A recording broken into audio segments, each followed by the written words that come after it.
नमस्कार, मैं डॉक्टर रजनीश कुमार आप सभी का एक बार फिर से हार्दिक स्वागत करता हूं। आज की वीडियो लेक्चर में हम बात करेंगे यूजीसी नेट के पाठ्यक्रम में यूनिट 5 के अंतर्गत लगे हुए कवि नागार्जुन के ऊपर। नागार्जुन की कविताओं पर हम विस्तार से बातचीत करेंगे। उससे पहले हमारे मन में आया कि हम नागार्जुन से पहले परिचित होते हैं और इस परिचय के लिए हमने डॉक्टर बच्चन सिंह की पुस्तक दूसरा हिंदी साहित्य का दूसरा इतिहास को लिया हुआ है। ठीक है, तो उसी के आधार पर हम नागार्जुन पर बातचीत करेंगे और उम्मीद करते हैं कि इस वीडियो लेक्चर को देखते हुए आप सभी यूजीसी नेट के पिछले साल के क्वेश्चन पेपर को जरूर ध्यान में रखेंगे और आज का लेक्चर केवल यूजीसी नेट की दृष्टिकोण से नहीं महत्वपूर्ण है, बल्कि तमाम प्रवक्ता और असिस्टेंट प्रोफेसर की जो भी परीक्षाएं आगे होने वाली हैं उनके लिए भी महत्वपूर्ण है।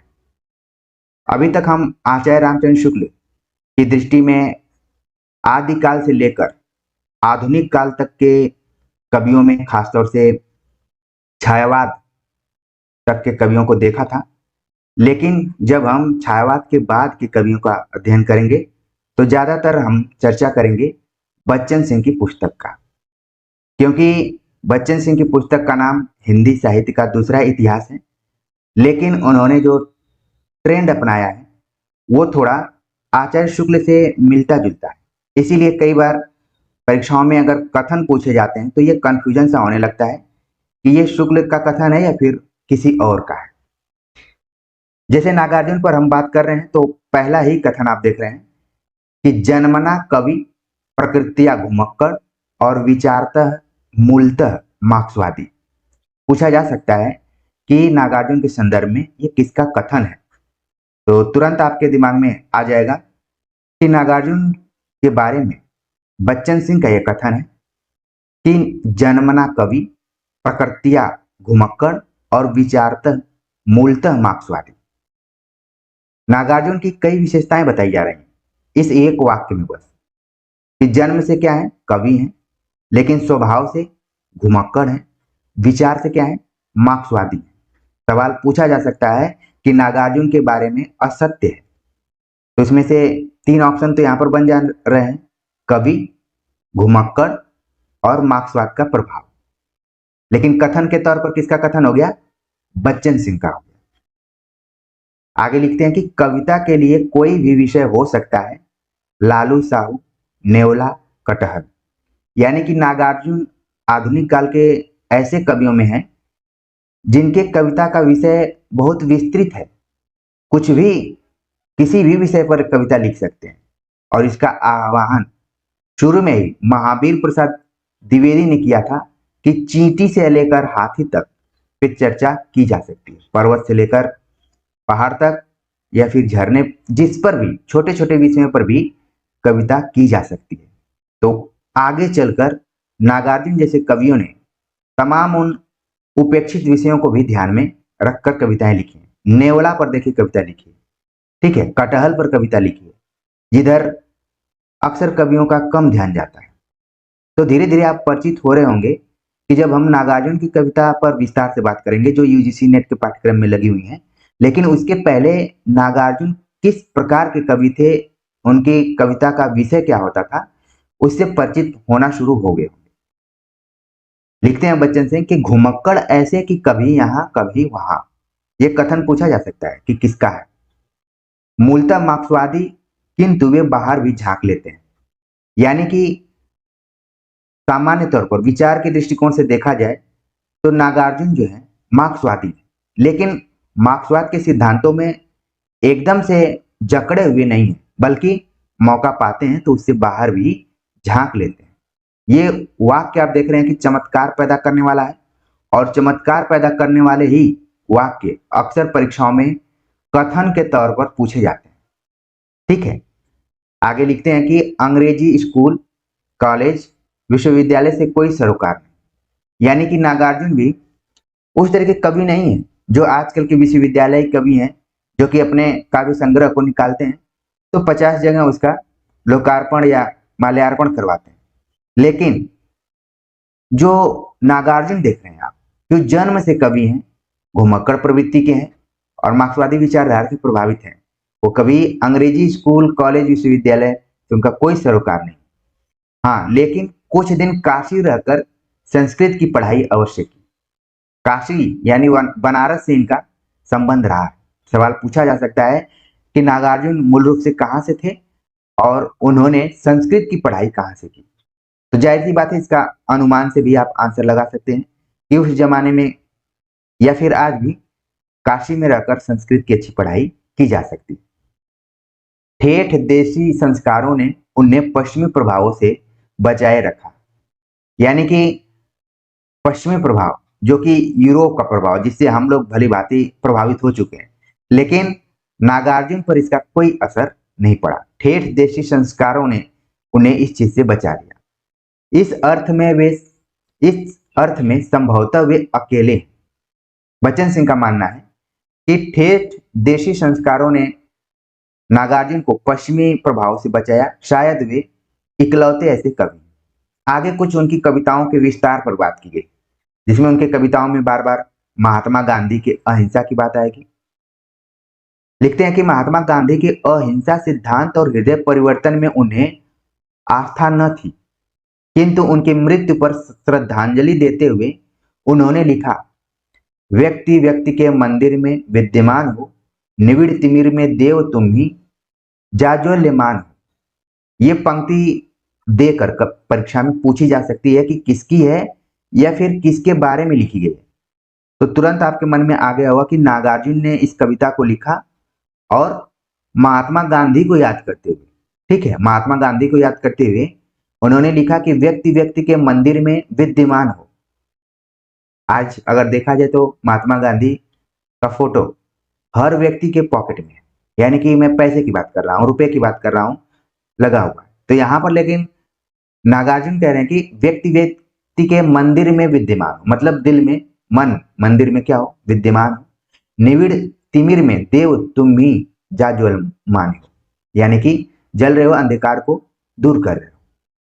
धाकचो खोकेन बोई जे गांधी महात्मा में उनके प्रति आदर व्यक्त किया गया है। तो यहाँ पर आप देख रहे हैं कि नागार्जुन जो कि छोटे छोटे विषयों पर भी अपनी कविताएं लिखते थे, छोटी छोटी विषय वस्तु पर, लेकिन यहाँ पर कुछ बड़े व्यक्तित्वों को भी ध्यान में रखा उन्होंने। आगे इसी तरीके के एक और व्यक्तित्व हैं जिनका नाम है जयप्रकाश नारायण। लिखते हैं कि जयप्रकाश नारायण के संपूर्ण क्रांति आंदोलन में सक्रिय योग देने के कारण उन्हें जेल यातना करनी पड़ी। यानी कि नागार्जुन जो सिर्फ कवि नहीं थे बल्कि एक तरीके से क्रांतिकारी भी थे। आजकल इस तरीके के कम कवि आपको देखने को मिलेंगे जो कि कविता लिखते हुए जेल की यात्रा भी कर चुके हैं, लेकिन यहाँ पर आप देख रहे हैं कि जयप्रकाश नारायण सन 1975, 76, 77 के आसपास में जयप्रकाश नारायण का आंदोलन था संपूर्ण क्रांति का। उसमें नागार्जुन भी प्रतिभाग किए थे और इस कारण इन्हें जेल की यात्रा करनी पड़ी। किंतु उसी क्रांति को नागार्जुन ने खिचड़ी विप्लव और संपूर्ण भ्रांति कहा, क्योंकि कवि तो कवि होता है, वो सच को सच और गलत को गलत कहता है, या फिर जो भी उसकी दृष्टि होती है या फिर उसका विचार होता है उसको प्रस्तुत करता है। जयप्रकाश नारायण की संपूर्ण क्रांति में नागार्जुन ने भाग तो लिया, यानी शामिल तो हुए, लेकिन इस पे कविता लिखी। इसका शीर्षक रहा खिचड़ी विप्लव और इससे संपूर्ण क्रांति को उन्होंने नाम दिया संपूर्ण भ्रांति। तो ये कविता पढ़ने लायक है, इसको आप जब पढ़ेंगे तो वास्तविकता से परिचित होंगे। इसी तरीके से सन 1962 में चीनी आक्रमण के समय कम्युनिस्टों की नीतियों से सहमत न होकर उनसे अलग हो गए। यही बात ऊपर बताई गई कि नागार्जुन जो है मूलतः मार्क्सवादी हैं, लेकिन कभी कभी बाहर भी झांक लेते हैं। क्यों? कारण आप देख रहे हैं कि कम्युनिस्टों की नीतियों से क्या थे, सहमत नहीं थे और उनसे अलग हो गए चीनी आक्रमण के दौरान। किंतु किसानों मजदूरों की पक्षधरता को कभी आंच न आई, लेकिन वो अपने कविताओं के माध्यम से लगातार किसानों और मजदूरों के पक्ष को उठाते रहे, उनकी आवाज बनकर कविता लिखते रहे। लिखते हैं कि कवि की घोषणा है प्रतिबद्ध हूं संबद्ध।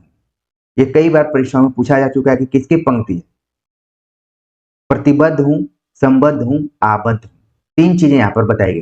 प्रतिबद्ध मतलब किसी भी चीज के प्रति जुड़ा हुआ हूं। जैसे मैं आप सभी को पढ़ा रहा हूं तो पढ़ाते वक्त क्या हूं? प्रतिबद्ध हूं। दूसरा है संबद्ध हूं, ठीक है, आबद्ध हूं। बद्ध शब्द आप देख रहे हैं कि मेन इसमें है, लेकिन उपसर्ग लगने से इन तीनों शब्दों का अर्थ आप देख रहे हैं कि अलग अलग। प्रतिबद्ध, संबद्ध, आबद्ध। तो इस पंक्ति को ध्यान में रखिए, नागार्जुन की है। उसकी प्रतिबद्धता बहुजन समाज कल्याण के लिए तो है ही, अपने आप को व्यामोह से उबारने के खातिर भी है। तो नागार्जुन प्रतिबद्ध, संबद्ध और आबद्ध में विश्वास करने वाले कबीर हैं। कोई ऐसी वस्तु नहीं जिससे वह संबद्ध न हो, राग से, द्वेष से, आस्था से, अनास्था से।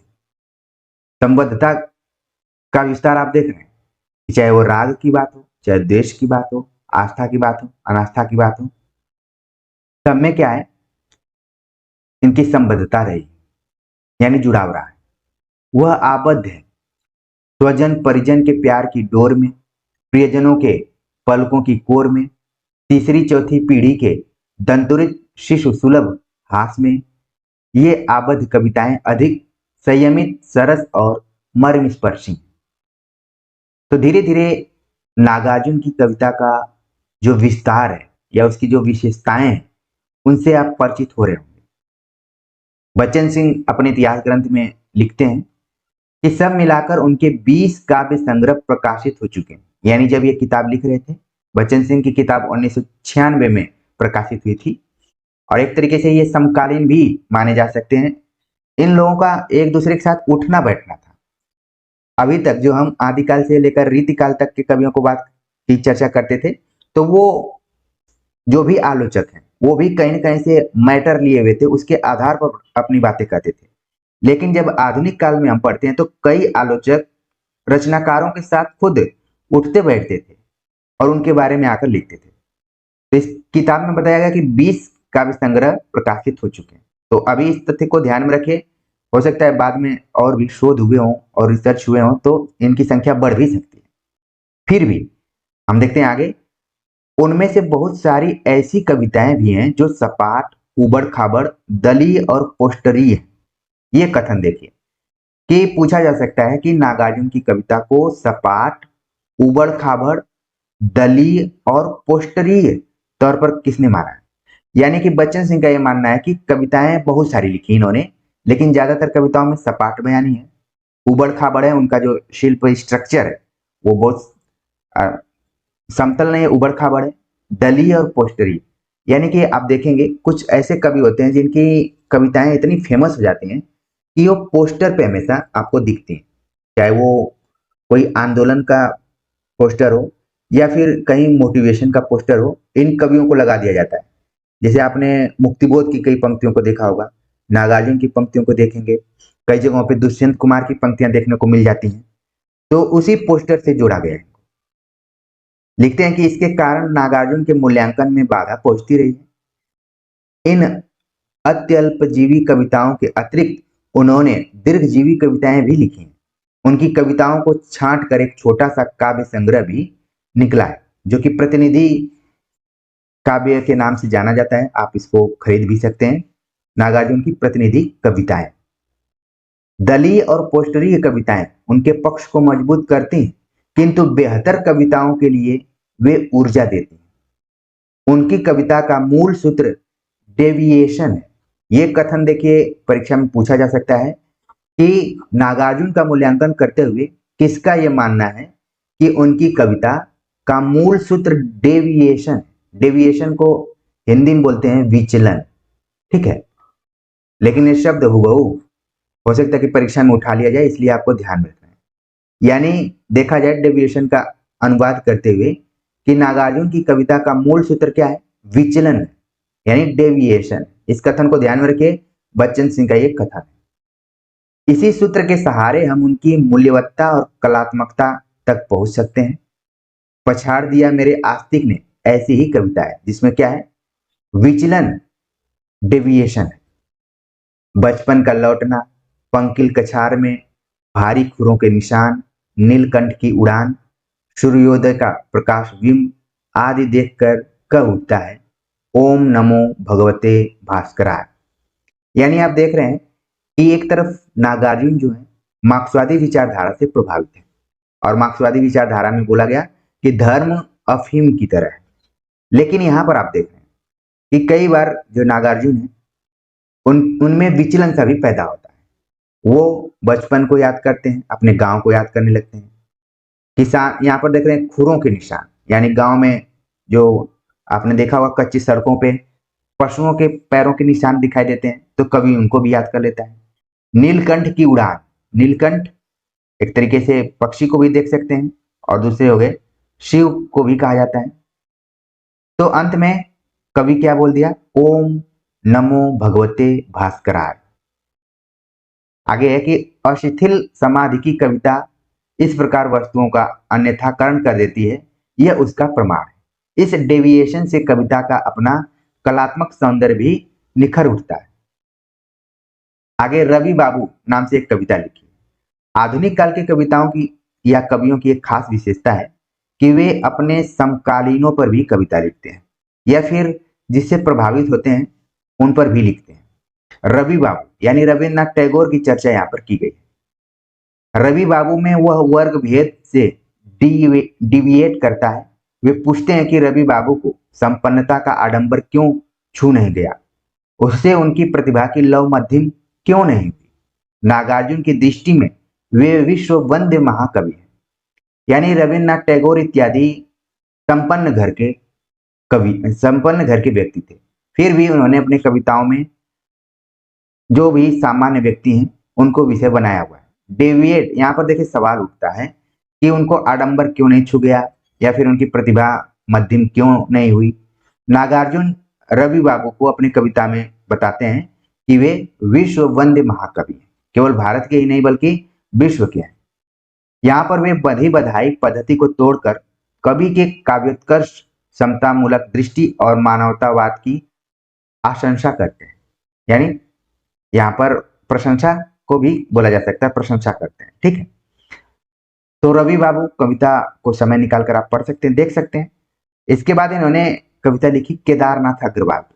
केदारनाथ अग्रवाल का नाम जैसे मैंने लिया, आपके मन में तुरंत आ गया होगा कि प्रगतिशील कवियों के तौर पर इनको हम देखते हैं। केदारनाथ अग्रवाल पर भी कविता लिखी, ओ जन मन के सजग चितेरे।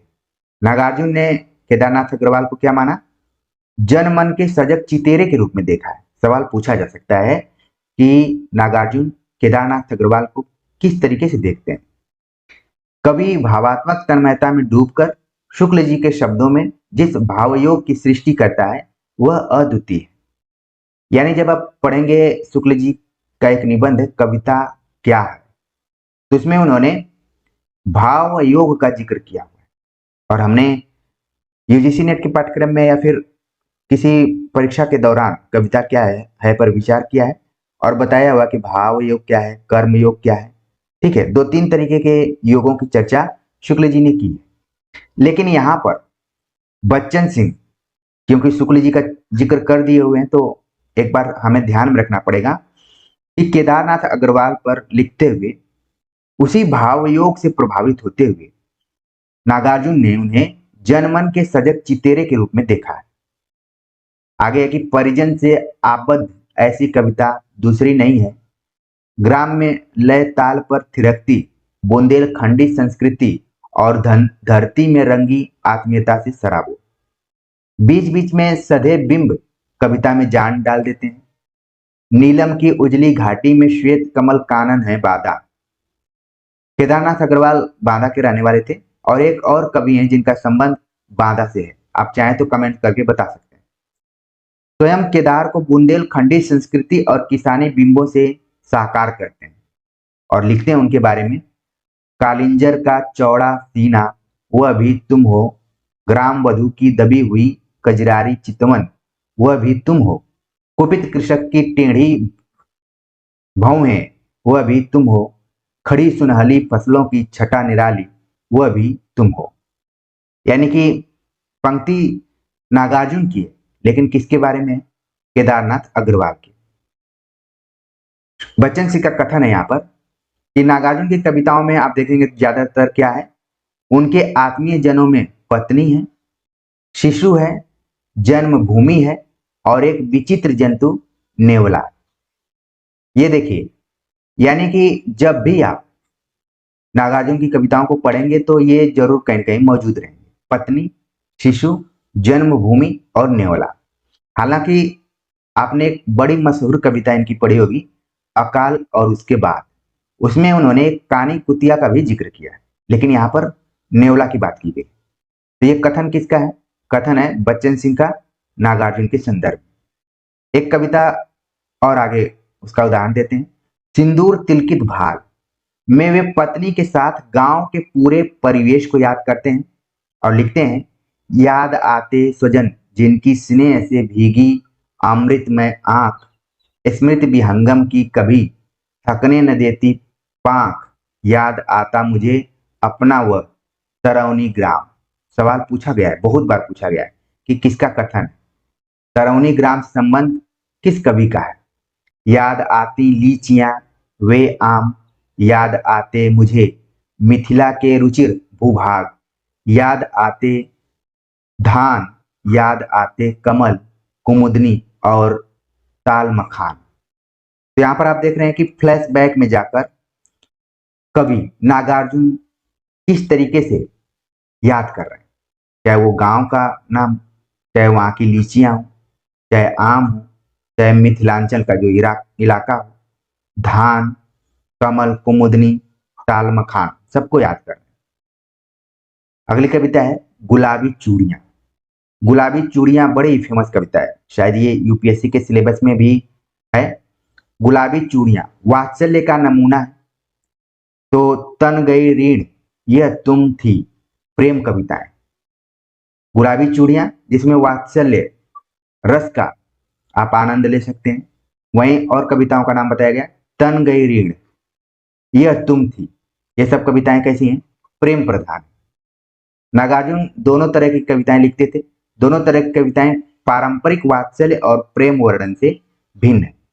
यानी कि इन कविताओं को आपको पढ़कर ये देखना पड़ेगा कि इसमें जिस वात्सल्य को हम पारंपरिक ढंग से जानते हैं कि इसमें पुत्र के प्रति जो माता का प्रेम होता है या फिर पिता का प्रेम होता है, उसको क्या बोलते हैं? वात्सल्य। लेकिन यहाँ पर कुछ अलग ढंग का है।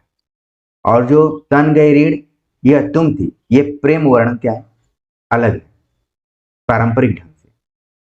वह तुम थी में वे लिखते हैं, कर गई चाक तिमिर का सीना, जोत की फांक यह तुम थी, अचानक उमगी डालों की संधि में, छरहरी टहनी पोर पोर में घसे थे टूसे यह तुम थी। इस प्रेम में जनपदीय जीवन और उसकी ताजगी दोनों है। तो आप देख रहे हैं कि किस तरीके से प्रेम प्रधान कविताएं तो लिखे हैं नागार्जुन, लेकिन परंपरा से थोड़ा सा हटकर नए तरीके से। जोत की फांक टूसे भादों की तलैया, कोई किसान कवि ही कर सकता है। यानी यहां पर एक चीज आप देखिए कि बच्चन सिंह ने नागार्जुन को किसान कवि भी कहा है। सवाल पूछा जा सकता है, अगर मैं पेपर बनाऊं तो जरूर इस सवाल को रख सकता हूं कि किस कवि को किसान कवि भी कहा गया है? किसने कहा है? नागार्जुन को बच्चन सिंह ने। नेवला जैसे नाचीज जानवर के प्रति जेल खाने के बंदियों की आत्मीयता देखते ही बनती। जेल जीवन का निरस और एकांत परिवेश नेवले की उछल कूद और जिजीविषा से रसाद्र हो उठता है। अपनी जमूरा शैली और बदकही के कारण पूरा प्रसंग नाटकीय हो जाता है। वैसे नागार्जुन की कविताओं को आप पढ़ेंगे तो बड़ा इसमें इंटरेस्ट आता है। ठीक है, कई कविताएं हमने पढ़ी हुई हैं और इनकी शैली भी अलग ढंग की। आगे और इस पे हम बात करेंगे कि शैली नहीं बनाते हैं बल्कि स्वयं ये शैली है, इस तरीके से कथन आपको आएगा। जनपदीय मौसम ऋतु चक्र पेड़ पौधे फूल फल उनकी चेतना में ऐसे रचे बसे हैं जैसे धमनियों में दौड़ने वाला हूं। देखिए यहां पर सवाल एक शब्द आप देख रहे हैं बार बार आ रहा है, जनपदीय। यह शब्द अचानक नहीं आया है। नागार्जुन के समकालीन एक कवि थे जिनका नाम है त्रिलोचन। आपको याद आ गया हो कि मैं किस त्रिलोचन की बात कर रहा हूँ। त्रिलोचन की एक बड़ी मशहूर कविता है जिसमें जनपद शब्द लगा हुआ है। इसको भी आप कमेंट्स कर सकते हैं। तो ये शब्द आप देख रहे हैं कि बार बार आधुनिक काल की कविताओं में, खासतौर से अ, प्रगतिवाद के समय की कविताओं में ज्यादातर इस शब्द का प्रयोग आपको दिखेगा। जनपदीय मौसम, ऋतु चक्र, पेड़ पौधे, फूल फल उनकी चेतना में ऐसे रचे बसते हैं जैसे धमनियों में दौड़ने वाला खून। बच्चन सिंह का ये कथन है नागार्जुन के बारे में। आगे लिखते हैं बच्चन सिंह कि उनके सौंदर्य चित्रण में कवि का उल्लास भी बरसता चलता है। पाठक कवि के साथ खेतों की मेड़ों पर घूमता है, कछारों में उतरता है, गेहूं धान की बालों को छूता चूमता, मौल श्री कटहल की टटकी गंध को सूंघता, बंशी मादल के स्वरों झूमता, किशोरियों के कोमल कंठों में डूबता, आज के उबड़ खाबड़ जीवन को नया अर्थ और आस्तिकता देता है। कुछ उदाहरण देखिए। यहाँ पर नास्तिकता की बात नहीं की जा रही है, आस्तिकता की बात की जा रही है। धिन धिन धमक धमक मेघ बजे, गीली भादों रैन अमावस, कैसे ये नीलम उजास के अक्षर छींट रहे जंगल में। मौल चिरी के ढेर ढेर के ताजे टटके फूल, अपनी गवई पगडंडी की चंदन वर्णी धूल, मृगछाला पर पत्थी मारे मदिरालय आंखों वाले उन उन्मद किन्नर किन्नरियों की मृदुल मनोरम अंगुलियों को वंशी पर फिरते देखा है, बादल को घिरते देखा है। तो आखिर में आपको पता चल गया कि पंक्ति कहां से आ गई, बादल को घिरते देखा। और उसमें इन्होंने क्या क्या जिक्र किया, मेघ को बजते हुए देखा, गरजते हुए, ठीक है, अमावस्या की रात को देखा, नीलम की उजास को भी देखा, इसके बाद मौलश्री चर्चा की, गांव की पगडंडियों की, मृगशाला, किन्नर किन्नरियों का उल्लेख किया है। आगे है, नागार्जुन की राजनीतिक सामाजिक कविताओं में धार वहां आती है जहां उनके शवर पुत्र और दुर्वासा का प्रवेश नहीं है। जहां विषय वस्तु गांव के परिवेश से उठाई गई है, इन चित्रणों में वे स्वयं शामिल हैं। यानी आप देख रहे हैं कि नागार्जुन जब भी गांव के विषय वस्तुओं को उठाते हैं, अपने अंचल क्षेत्र के विषय वस्तुओं को उठाते हैं, तो खुद उसमें एक कैरेक्टर के रूप में वे शामिल रहते हैं। प्रेत का बयान, बड़ी फेमस कविता, और मास्टर, ऐसी कविताएं हैं, वे स्वयं भी तो इसी वर्ग के हैं। लिखते हैं, कैसे लिखूं शांत की कविता, अमन चैन को कैसे कड़ियों में बांधूं मैं, दरिद्र हूं पुष्ट पुष्ट की यह दरिद्रता, कटहल के छिलके जैसी खुरदरी जीभ से मेरा लहू चाटती आई, मैं न अकेला, मुझ जैसे तो लाख हैं, कोटि कोटि हैं।